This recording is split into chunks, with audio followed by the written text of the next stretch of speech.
All right, good afternoon, everybody. Welcome to today's Halloween version of Equilibrium. We will let Mark set our example. Very happy about that. So one of the great pleasures that I think we all have in life and science is that we get to meet people from all over the world. And one of the many interesting things about Evelyn is that she grew up in Malaysia. And I have a personal connection because my daughter worked as a field guide there. And from her life in Malaysia, she went to Yale University as an undergrad, interested very much in social issues, and was thinking of majoring in sociology, and came under the spell partly of Shankar. Many of you will know him for his book on quantum mechanics or other reasons. He's a great teacher, and she rapidly got her undergrad in physics, deciding quite late in the game to do that major, and you might find it interesting to talk to her about that. Went from Yale to MIT, where she worked with Xiaogang Wen on topological condensed matter physics, and then after that went for a postdoc that was in neuroscience at UPenn with Danny Bassett, with the thought being that there are very interesting ways in which ideas from condensed matter physics might find their way into thinking about biological problems. After that, she was a group leader at the Max Planck Institute in Göttingen in Germany, and then arrived at her job as in the Department of Physics at Rice University. And what I guess I wanted to say, just in terms of, for those of you that aren't used to thinking about biological applications of ideas of physics, one of the main things I can tell all of you about biological problems is that many of them can be thought of as networks. And if you map those networks onto graphs, you find yourself using pieces of mathematics that are quite generic. They're generic to all sorts of different situations. And one of the main theorems that we use came from Kirchhoff, actually, for circuits, the matrix tree theorem, but it's super useful in the setting of biological networks. And what I've been especially intrigued by in Evelyn's work is that she's thinking about how to use some of the tools that she learned in condensed matter physics to think about the properties of biological networks and whether there might be some general properties of those networks. So anyway, I hope you all enjoy her talk. I counseled her. I don't know if anyone agrees with me, but I like to go to talks and learn stuff. So I told her to think of it as teaching us something. So have at it, Evelyn. Thanks for coming.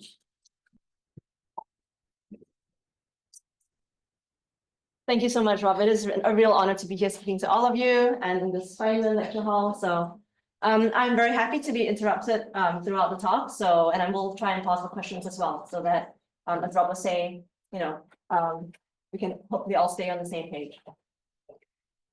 So if I were to look at your brain network and my brain network, they will look very different. This looks like a lot of messiness, a lot of heterogeneity.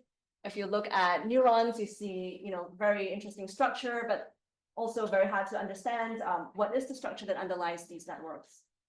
And yet, clearly, even though our brain networks can look very different, we can sustain many similar functions. We can talk to each other as we are doing right now. We are able to regulate our bodies in very complex ways in different environments. So clearly, there's a lot of sustained emergent function that can happen, even though the underlying substrates look very messy, very heterogeneous.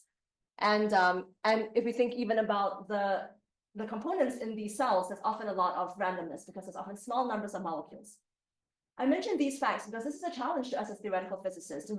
Physics has excelled at developing theories of emergent function. What is it like to have behavior at large length scales and large time scales, especially using statistical physics to integrate over many, many degrees of freedom? But a lot of times we assume that those degrees of freedom are similar, are identical, actually. And when we look in biology, we see behavior that persists over long timescales, such as the circadian rhythm, memory, and these consist of many underlying smaller reactions. And as a theorist, I'm curious about what theories do we have now that we have heterogeneous systems, we have randomness, we have such small numbers that we don't have the law of large numbers anymore. How can we still use ideas that we know to integrate over the many degrees of freedom to understand emergent function? And of course, biology is full of very interesting emergent function. Today, I'm going to be speaking about a circadian clock. However, emergent function appears at all levels and is necessary for many different things. So these filaments are necessary for mitosis, which is when chromosomes have to split into two so that two cells can split into two daughter cells. or just thinking about concerted motions that lead to motion, rhythmic motion, and gates, etc. So all of these are where we have many parts that act together to produce behavior that's qualitatively different than the sum of their parts. And here, what I want to propose today is a framework that can link what looks here like many very different systems, and they are very different systems across different scales, but they can link the dynamics you see in these different systems together to start to build principles for biology, just as we have in physics, where the same principles could potentially apply to a wealth of different systems that look extremely different. So I'm talking about emergent function today and how we integrate over small things to get large things. So here are some examples of long time scales. What are the small building blocks that we're integrating over? What are the particles of our ideal gas? So an example of some of these underlying small reactions are come about because in our bodies, there's lots of microscopic reactions that are present because of the consumption of ATP and GTP. This is one such example. This is a futile cycle. It is essentially a very simple phosphorylation, dephosphorylation reaction. It is named as a futile cycle because this is actually a flux and is not in detailed balance. So energy is constantly being consumed to phosphorylate and dephosphorylate. So this is a current. And yet it's very provoking because this clearly is a very energy consuming process that seems to bring the system right back to where it started from. It looks futile. Why put in so much work just to get back to where it was? And this is striking because traditionally most of biology has been in an information scarce, has been in a resources scarce environment. So not enough food. So it's not as if we would think that we have lots of extra energy lying around. So why is it that biology would be so inefficient to have these fluxes going around all the time just to get back to right where it is? And these systems are seen in many different biological systems. They show up in many different places, not just an isolated phenomenon. And in fact, we've been talking with Rob and with Rob's group recently about how there is this huge difference between what is the amount of energy that is consumed by biological systems and what we as physicists would estimate using ideas of thinking that, well, biology needs to be efficient, right?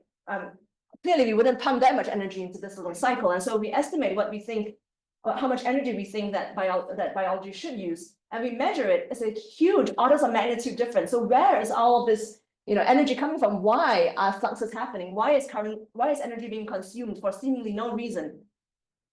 And when I'm going to show you that these small building blocks that we're going to use to construct our larger networks and to describe systems and emergent function on the scale of the organism, that these networks that we construct have a sense of robustness to answer the previous question about how living systems are so robust, and potentially give an answer to why these motifs seem to be so abundant, why these wasteful motifs could be around and could potentially contribute to the robustness of the system.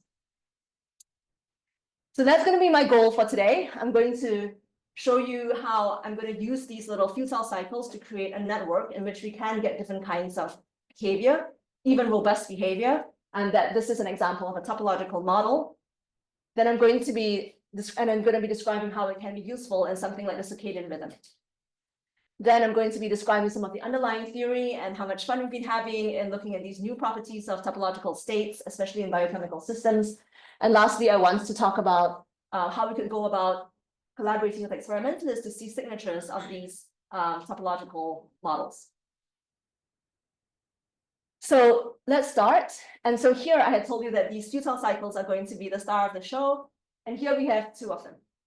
Here we have a molecule that consists of 6 monomers. And here, in each monomer has 2 phosphorylation sites. This yellow, it allows for this yellow phosphorylation and this pink phosphorylation respectively. So you can see that these red arrows are phosphorylation, this is phosphorylating in the pink, phosphorylating in the orange, and then dephosphorylating in the pink, dephosphorylating in the orange. It is a futile cycle times 2. And the numbers of each of the phosphorylations are given in the brackets. So the first number represents the number of orange molecules I have, and the second number represents the number of pink molecules I have. And in doing so, I can count the state space of how many phosphorylations do I already have in the system. At the same time, you can see that because there is a large-ish space of different possibilities that any of these molecules could phosphorylate, dephosphorylate at the same time, that for a given phosphorylation level, the system actually has 4 choices. And this system is going by dephosphorylation, but really the system could then actually undergo 4 different choices to either phosphorylate in pink or orange or to dephosphorylate in pink or orange.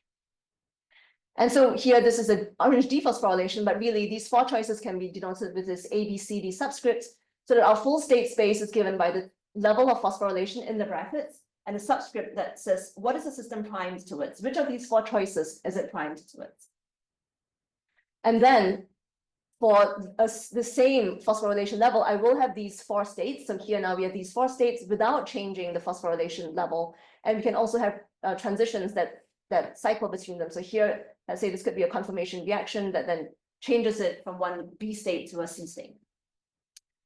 And we can write all this out as a full space of all the phosphorylations for all 6 monomers, so that now this would tile a lattice, so that now we can go from no phosphorylation all the way to full phosphorylation. So over here, you can see in moving along this horizontal axis, we're increasing in the orange phosphorylation, and moving along the vertical axis, we're increasing in the pink phosphorylation.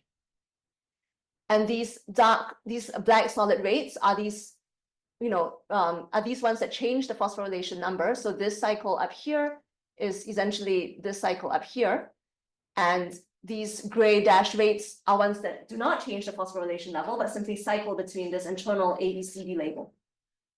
And since for each phosphorylation level, we have a set of these 4 states, like in this blue square, so we can move across the whole thing. And this is essentially going to go from 0, 0 to 6 by 6. Hopefully this is everyone's looking. Yes. I'm sorry, I'm not following. So the pink or the orange molecule can be phosphorylated into whatever you have in blue. But then why does, okay, so what is the difference between the top 4 and the bottom 4? So this is changing phosphorylation number. So you can see this goes from 1 to 2. The numbers here are changing. And this one. What is the first and second? The first number is the number of orange molecules on the whole thing, and the second number is the number of pink molecules on the whole molecule. Okay, I see. Okay, thank you. Right. Wonderful. And here you can see that here now the edges of the system are given just by the number of chemical compounds. And here what we've really done is to be able to now write this as a lattice. And so what we've done here is that we're using a language. We're able to use a language here of lattices that was obviously, has been very well developed in solid state theory. And those are lattices in real space. Here we're describing lattices in this chemical reaction space.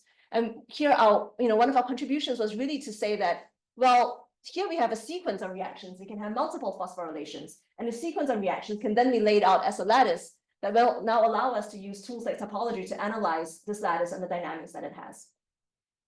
Because here we can use the fact that this is repeated to have this translation invariance in this lattice. And why is this lattice so interesting? This lattice is interesting because there's 2 dynamical regimes that it can support. The first dynamical regime is simply, what we would expect, which is a vanilla diffusion. And you can see that because here we have, one set of rates that tend to go clockwise in black, and another set of rates that tend to go counterclockwise in gray. And we have roughly equal numbers of them. So the system, when these 2 rates are similar, the system will just sort of wander through the whole system. And in time, it will just cover the whole 2D space. And in a random walk, it will just spread out across the whole lattice. But there is a transition, a phase transition towards a topological regime in which the system moves from 2D diffusion towards just running along the edge, just ballistic motion on the edge. So very different dynamics and very different time scales. And to see that, we can just look at this by inspection. So here, once we wander to the edge and we hit the edge, you can see that here, this has to go forward. In this regime, this regime is when the black rates are larger than the gray rates. And then so you see that will make this one more likely than that. So it's going to be likely to go here. This can only move here. This is more likely. This can only go here. This has to turn the corner. This is more likely. This has to go here. And so you see that when the black rates are faster than the gray, the system will just stay on the edge. And this is potentially very useful for biology because a lot of times if you look at a biological network, it looks, like a mess. It's this like big floppy network with like arrows everywhere. And you're like, what kind of structure? How on earth would, in either a metabolic network or a gene network, would this system know how to move from one end of the network to the other without getting lost in this mess? And yet clearly in real systems, the system is able to switch between different pathways and move very quickly and efficiently when needed from one part of the network to another part of the network, let's say to activate certain states.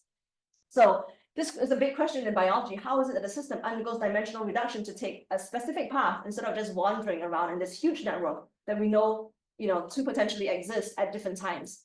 And so here, this is an example in which here's a network that is quite connected, but yet under a certain transition where all the black rates are stronger, then the system will just switch from just diffusion to just moving along the bottom part to moving along the edge of the system. So this is one nice property, the ability to switch between these two dynamical regimes.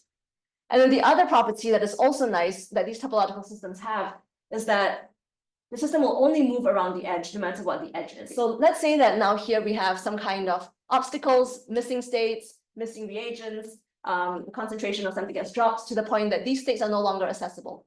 Instead of having that edge state sort of hit a roadblock and just fall apart, here you can see that this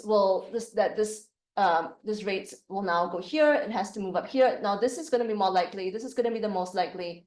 It has to go here. It has to go here. This is more likely. And so what it's going to do is to just always move around whatever available edge there is. It's always just going to maximize the phase space it moves around in that system. So this is very attractive because in biology, we see often the ability for, let's say in development, for if there is some kind of change in conditions, that the system doesn't just stop growing. The system just takes a different path to adjust for the changing conditions. And it keeps on going. It keeps on going in a very sort of, down in a very determined manner, often it seems, in the state space. So here, this robustness is very attractive because when we think about theories for robustness, a lot of times we think about robustness and we can describe it, let's say, for very small systems in which we sort of balance points and we get systems in which we sort of understand the parameter space. So again, a small system. But in biology, when we have lots of different parameters, when these networks look somehow unstructured and it's a very large parameter space, then it becomes a question of, well, how can we talk about robustness in these systems? And this becomes a way to talk about robustness, even in systems that have many degrees of freedom potentially. Because here what we have done is in this simplification to have only two rates, and by changing just the relative strength of those black rates to those gray rates, then we can drive this transition. And also these two rates also make it nice because then there's fewer parameters potentially to compare with experiments. And so then we could also interrogate these in experiments.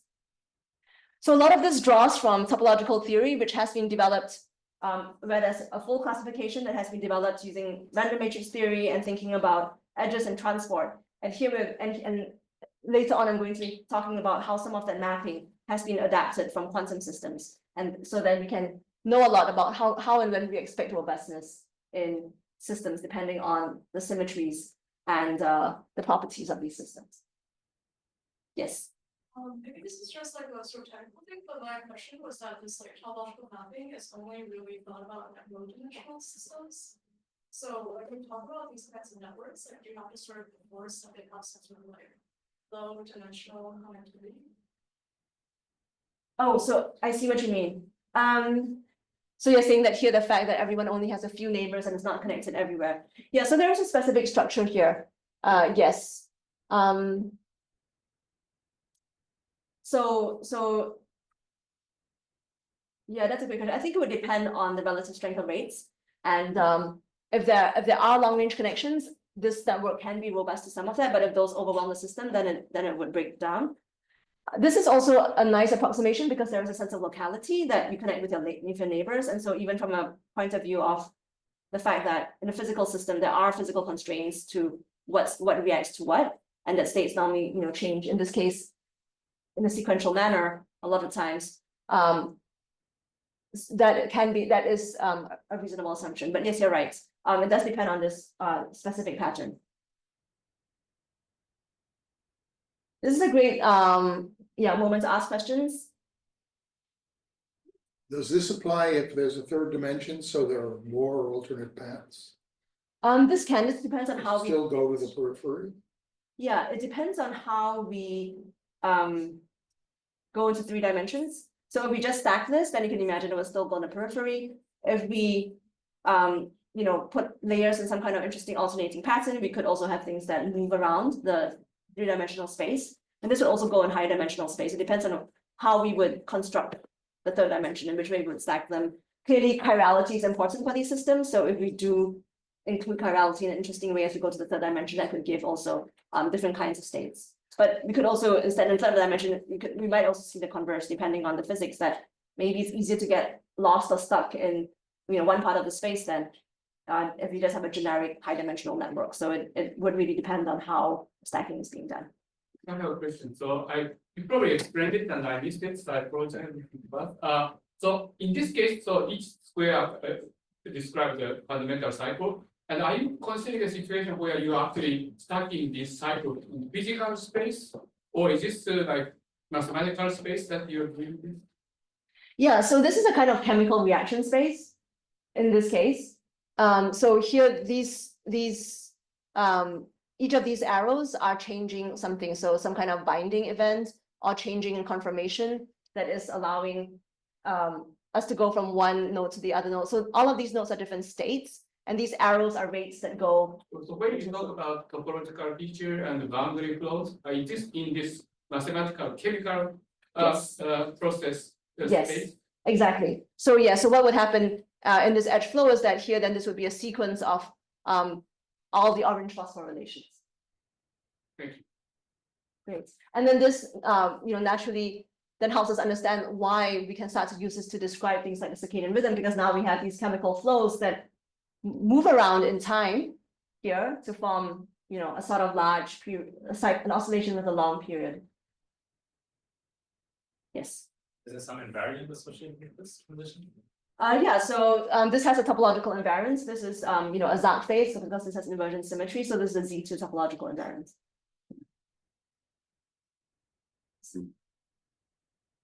Yes. So you said that if you're missing some reactants, you might have like defects in this thing. So how can these defects don't affect at like other locations, but if you have the same connection?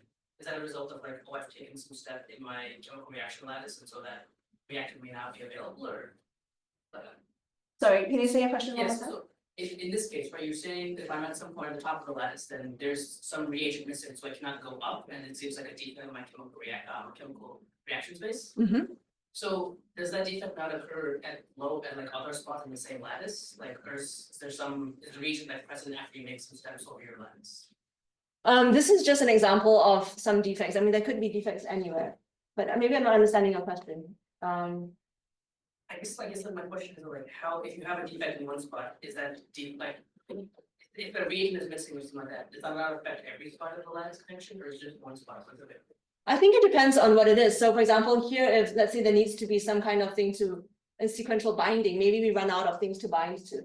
So, it really depends on what the situation is. If maybe a condition change temporarily, so that some states are not available. So I think one would have to map to the biophysics to understand when, what you're saying might happen or when it might not. So like the direction to the purge condition. Yeah. Yeah. So usually this comes about from some kind of energy difference, but this energy difference comes about because of usually differences in chemical potential. So here one might say, let's just go back to our futile cycle. One might say, why is it that this is going to go, downhill and downhill? Well, this seems to violate thermodynamics. The reason why it doesn't is because the body stores up very large reservoirs of chemical fuel in the system, and so often it drives the system. So let's say if one side is downhill, on the other side there is a large store of chemical energy that can then allow it to go the other way as well. So the reason, so in biology, yeah, a lot of things are driven.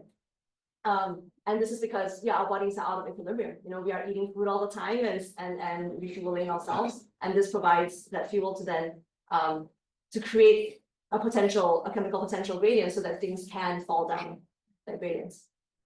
And this is a very interesting point. And something again that we've been discussing a lot, which is that here now we really have to go to the realm of non-equilibrium physics. So there's many connections here to things like non-Hermitian physics or driven systems, because biology is very fundamentally non-equilibrium. And what we're going to see is that we actually need to explicitly consider that and create theories that are inherently non-equilibrium to be able to describe accurately our system.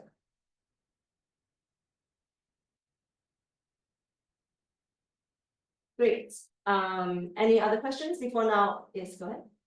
So what are its Yeah, so are you saying why theoretically or if I want to describe the circadian rhythm, why does the circadian rhythm have ABCDs and 4 of them? Yeah, why not like 3 like ABC? Like I don't get what ABC means. Yeah, so in here, what I'm claiming is that there's a specific chemical process that allows for these different ABCDs. And next, I'm going to show how we could use this to describe the circadian rhythm. And then in the circadian rhythm, those ABCDs are going to have, specific, let's say, chemical reactions that push them into A, B, C, or D. There's a huge space of chemical reactions and molecules. And so lots and lots of things can happen. 4, 5, 10, many things. Is that your question? Yeah. Okay, great. So any other questions before I show you how this could model the circadian rhythm? Great, and as was already mentioned, so here now you can see that this can form a long period. So this could start to form a clock in which now we have a long oscillation that's made out of many smaller reactions. So here we wanted to use this model to describe the circadian rhythm of cyanobacteria, where which is really governed by this hexamer that has 6 monomers. So now you see why I drew my molecule in that way. And on each monomer, there are 2 phosphorylation sites, the T and the S site respectively. And also there's other ligands, Chi-A and Chi-B that can bind. There's these A loops that can be exposed or buried. And by day, the T sites get phosphorylated and then the S sites get phosphorylated. And then by night, the T sites get dephosphorylated and then the S sites get dephosphorylated. And so here, what we are curious about is why does it have this very concerted cycle? And this is very surprising, especially because we would assume that individual monomers can phosphorylate and dephosphorylate on their own. And monomers are constantly binding into hexamers, unbinding into monomers. That if we look in cryo-EM, we see that different monomers have different conformations of these A loops within the same hexamer. So it looks like monomers can really do a lot of things individually. So given that they do a lot of things individually, why is it that in this thing, they don't just all sort of phosphorylate, dephosphorylate individually, but they sort of do this very nice pattern in which all the T phosphorylates and then all the S phosphorylates and all the T dephosphorylates and all the S dephosphorylates. Mhm. And so here to model this, here we're using our model, where here now the orange and the pink phosphorylations now are the T and S phosphorylations respectively. And here we add reverse rates for thermodynamic consistency. And here now we can start to look in the literature to understand what could also be what are the reactions that we know to happen. And so here, what we can find in the literature is that it is thought that often like Chi-A can bind, Chi-A can unbind, Chi-B can bind and Chi-B can unbind, and Chi-A acts as, it sort of promotes some kind of binding. These can change between phosphorylation. So there's a lot of biochemistry in the system that can lead to lots of different states in the system that here we're distinguishing these different states with A, B, C, D.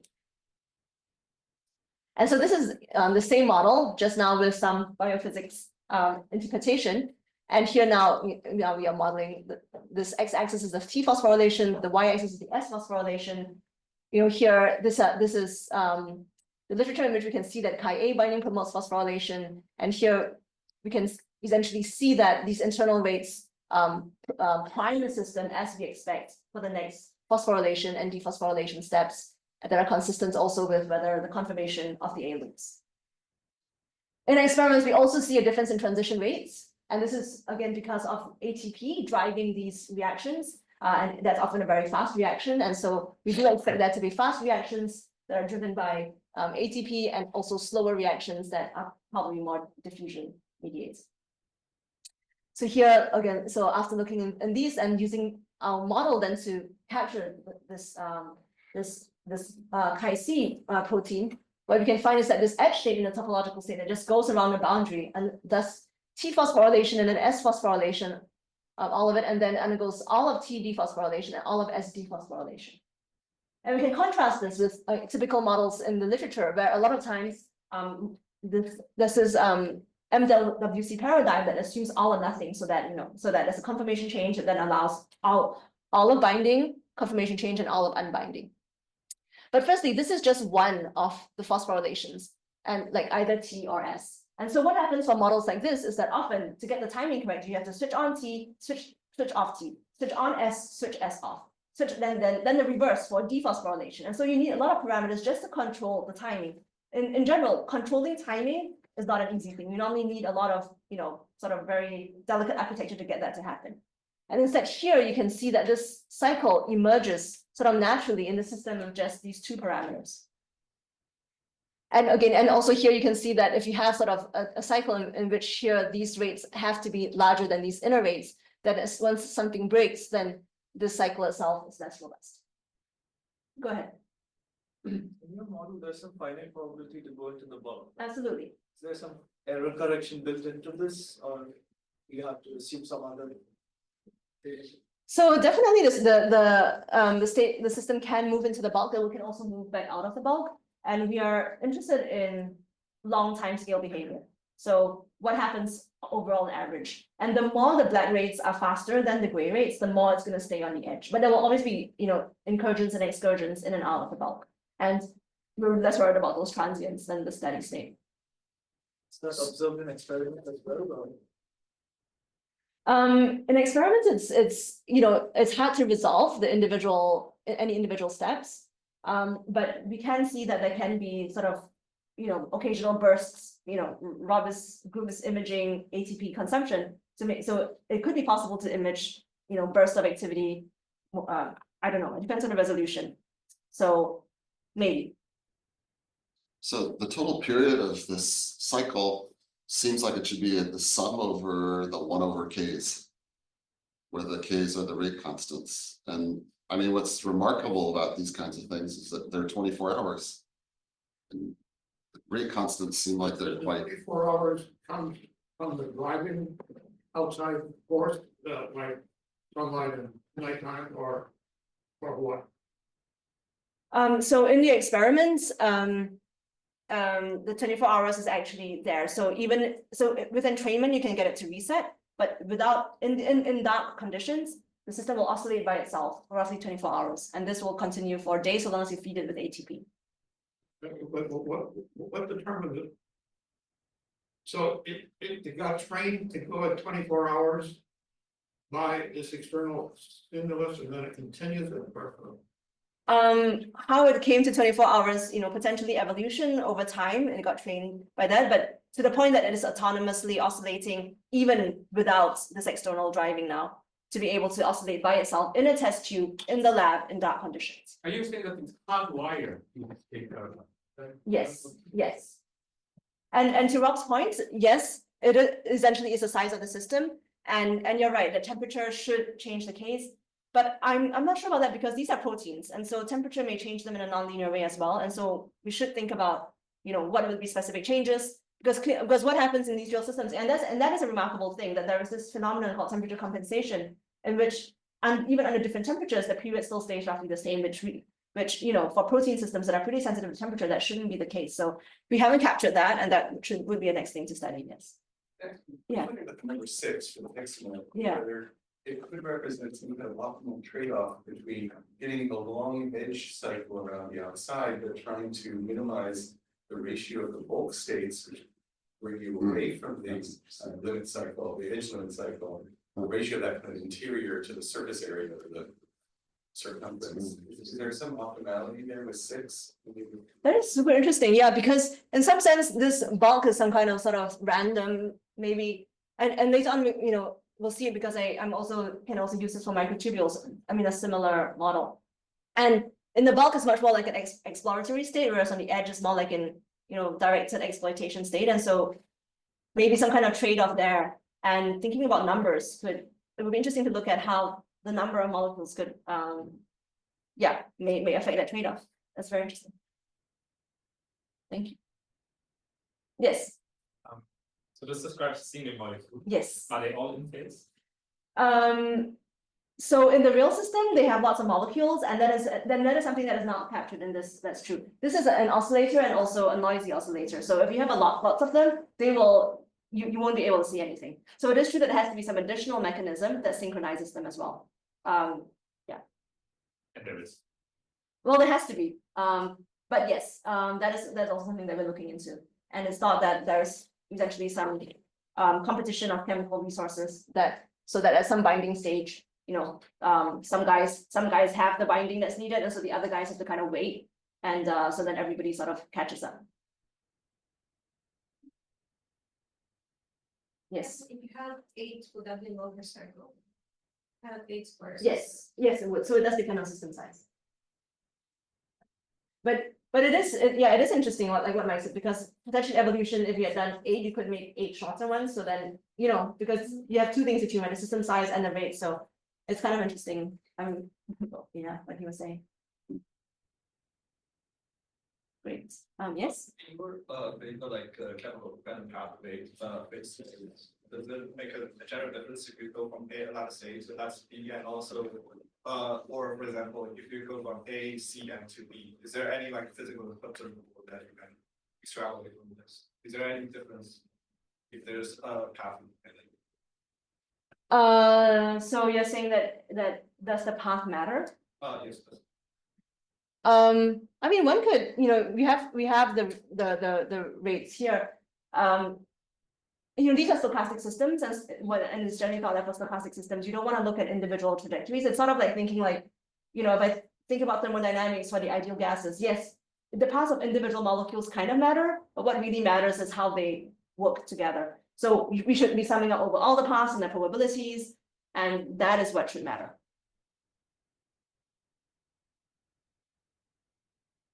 Great. Are there any other questions? Wonderful. And then now here, that was the first part, and now we can look under the hood a little bit and look at some of the theory. And here, what we are describing these systems using the master equation, so that all of the states, all of those nodes are now given as entries in this vector. And then W is the lattice that describes the rates between different states.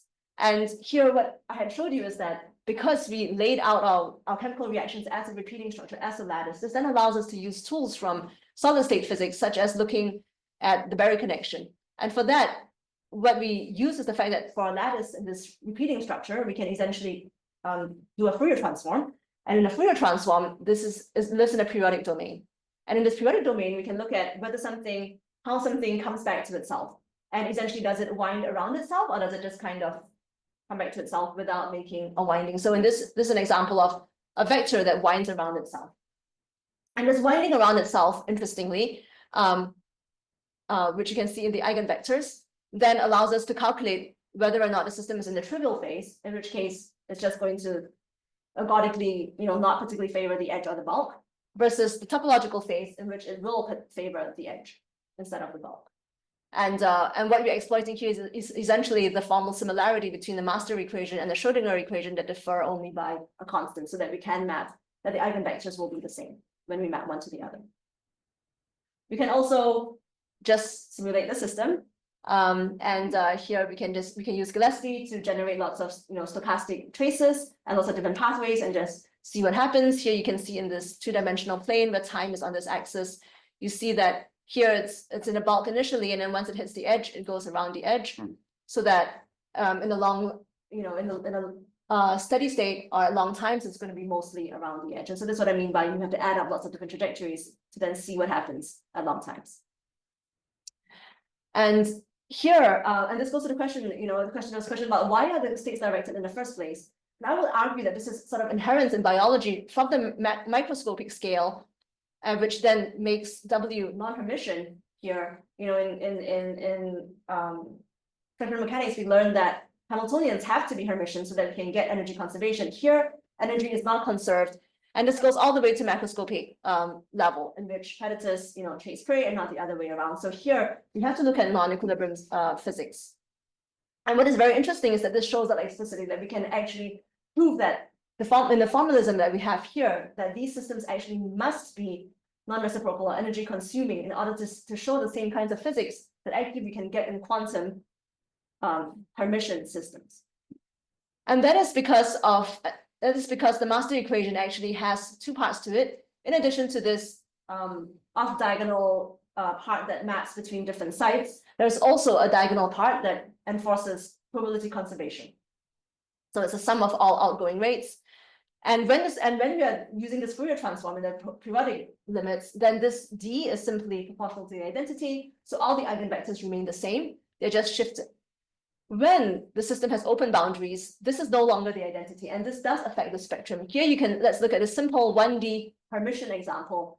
You can see that the spectra in the quantum system, which is just this off-diagonal part, that would be a usual tight binding model for electronic systems on a 1D lattice, such as in the original SSH model that describes polyacetylene. This would be the spectrum. You can see the stochastic system is very similar. The whole thing is just sort of shifted so that everything now is negative. This has particle hole symmetry. This whole thing is sort of shifted to the right.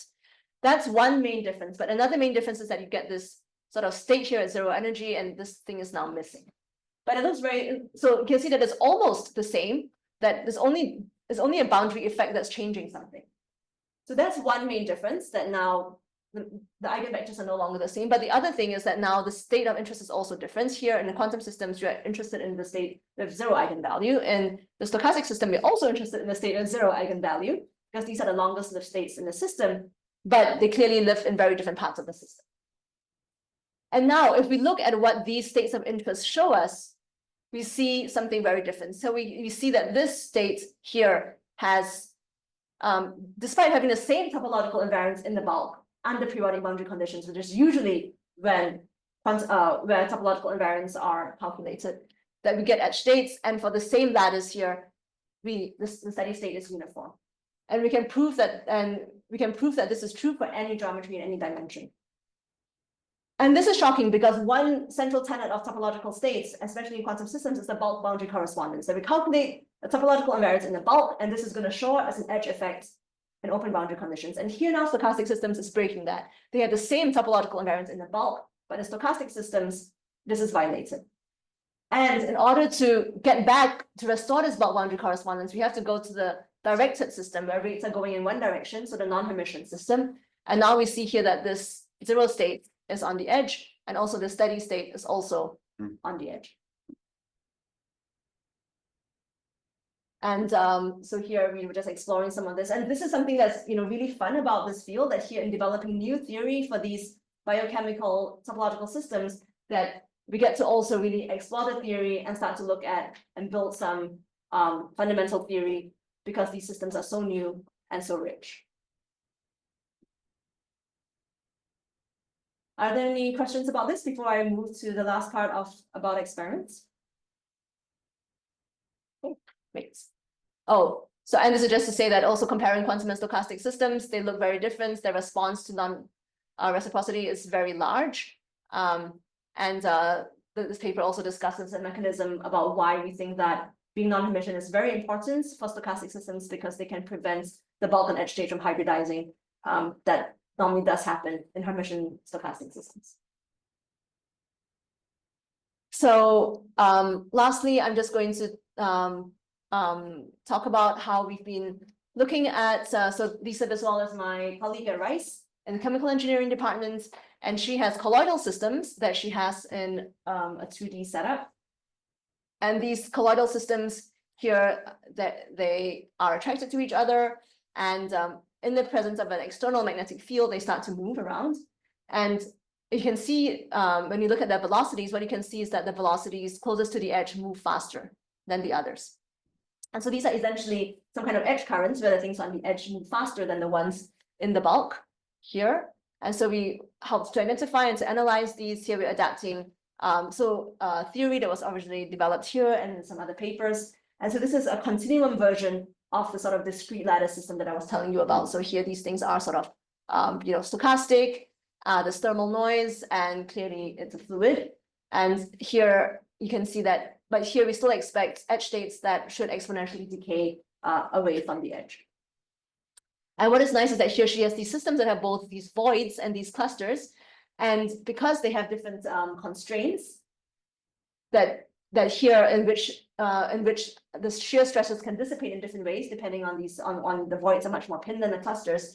So we expect that the voids and clusters should have very different physical properties, because what happens in clusters is that the shear flows can then cause the clusters to start to rotate.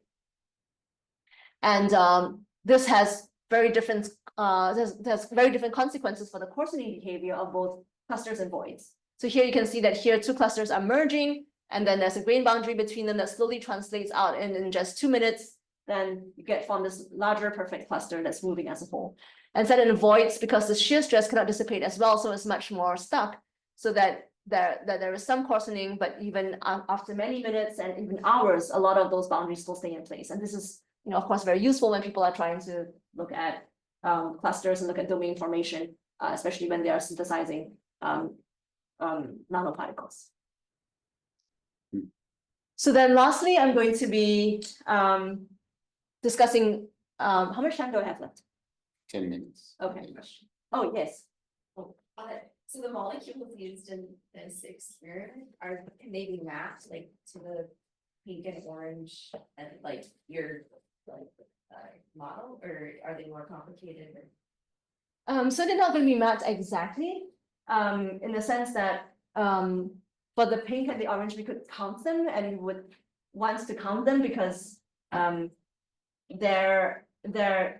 gives a very natural coordinate system. Whereas in here, given that they're all a little bit out of place, the goal is not to count them. So then this is going to, in some sense, moving to a continuum description that then kind of integrates over the individual identities of the molecules here as well. So what is interesting here is that the physics overall is similar. Again, here there's a topological invariance that then sort of describes edge flows on the edge, but they're clearly extremely different systems that microscopically we cannot really map one into the other. And so we're seeing similar physics, in different scenarios. Either in this case or the one before, study the three-day case. You have access to the three-day. So here that's interesting. Can you repeat the question? So he says, what is the trivial phase? Where you can access it. Study. Yeah, well, here they can tune the magnetic field. So they can tune the external magnetic field, and probably there's going to be some regime, some threshold where they're not going to be rotating. But that's a good question. I don't They know. haven't done. They haven't done. Probably they're interested in. It could also be that they need a threshold of magnetic field in order to get self-assembly, and once they get self-assembly, then this happens. But that's a good question to look at that. Yeah. Great. And then now for this, this is the last part about microtubules, and it's something that's been really fun. I've learned a lot from Rob about these very interesting little guys that are so important during mitosis, which is what I was saying, that when chromosomes have to separate into 2 copies so that the cell can split into 2.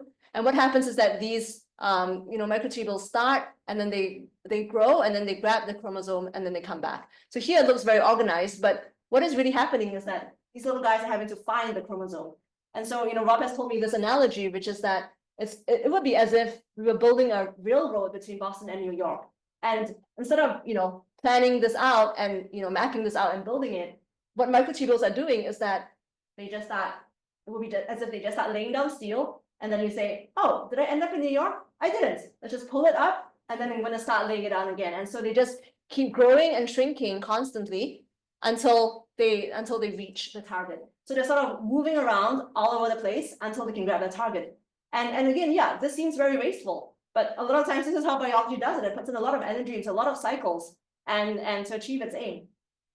And so here, what you see in measurements is that you see that these microtubules grow and shrink over an extremely large range of length scale. So this is in vitro, but here you see that they grow and shrink and grow and shrink and grow and shrink.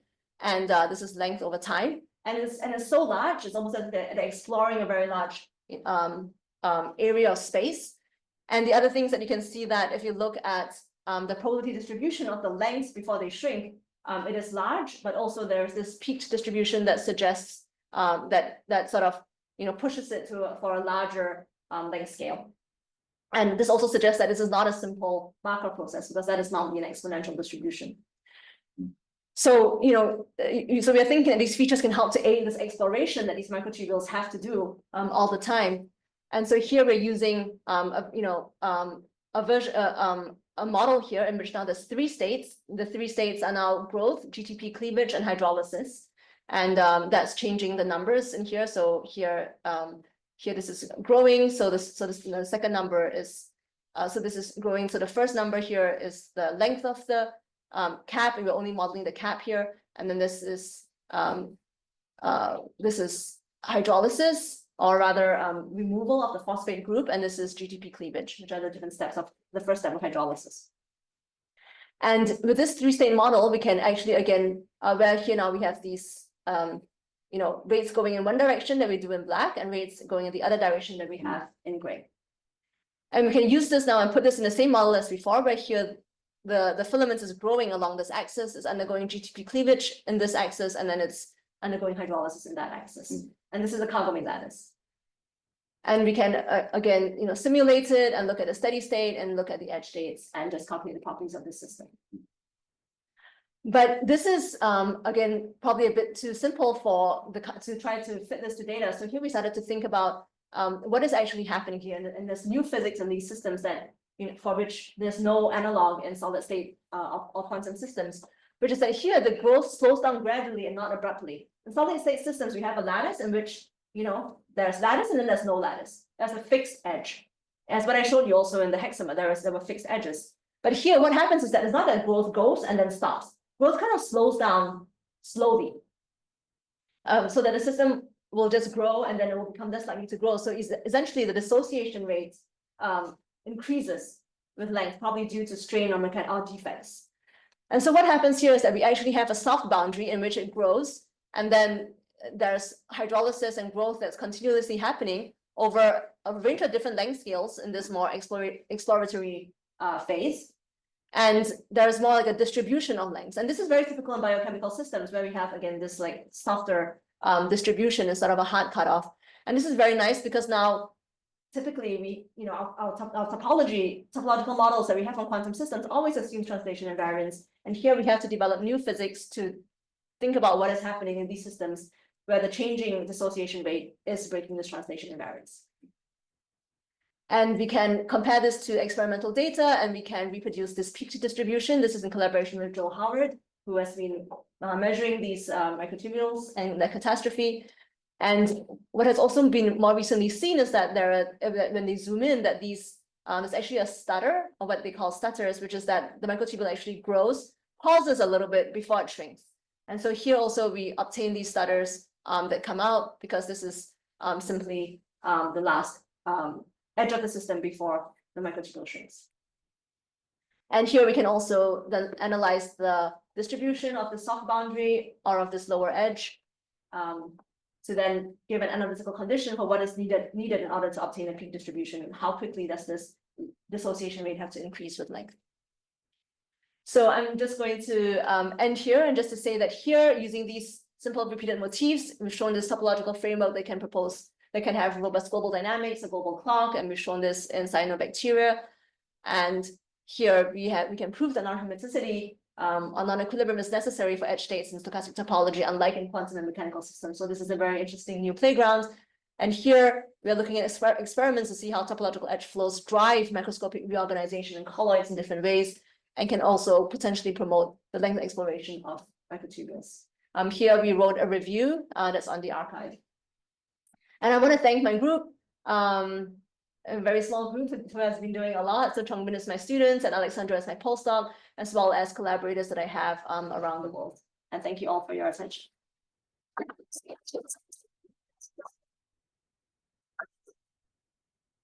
Happy Halloween. We have time for a couple more questions. If anyone has anything they'd like to ask about. Just my quick observation or just thought for this audience in particular, since the physics colloquium, is just to hear you riff a little bit on this idea of the relevance of ideas that we have from condensed matter physics in the context of very interesting, provocative, and hard biological problems on part A. And part B is it makes me wonder whether the experiments in biology are easier to do to actually check these kinds of theories. You know, you don't need to do something super exotic like the microtubule things. So you can riff on that as you see fit. Yeah, I love that because, you know, like Rob talked about my past and it seems like a patchwork, but instead my training as a quantum physicist has really helped me to think about these systems. A, because quantum physics is essentially a probabilistic theory. And in here, what we see is that stochasticity and looking at a probability is super important. So from the methodological point of view, just the thought and the training has been very helpful. But also, when thinking about function, robustness in quantum topological systems has been all the rage, because here that we get extremely precise values of conductance to like 10 decimal points, and these things are so protected in quantum systems. And so here it's very interesting to think about whether these ideas about topological protection and robustness could also be relevant for biological systems, which is so little has been explored for these large networks. And But then in we terms of are like, I don't know if people think hard about it, but we are so incredibly robust. Look at us. Seriously. Okay, go on. Yeah. I'm just saying. No, it's true, and that's also fun because for what you said about experiments, yeah, we can do experiments. I mean, I don't think we should test how robust we are. That's something very dangerous experiments. Well, there's but just other for things we can example, do. there's probably people in terms of Rustam Ismailov, who's a professor here. He did an experiment where he took a fly embryo and he took half of it at one temperature, the other half at totally like very different temperature. Comes a fly.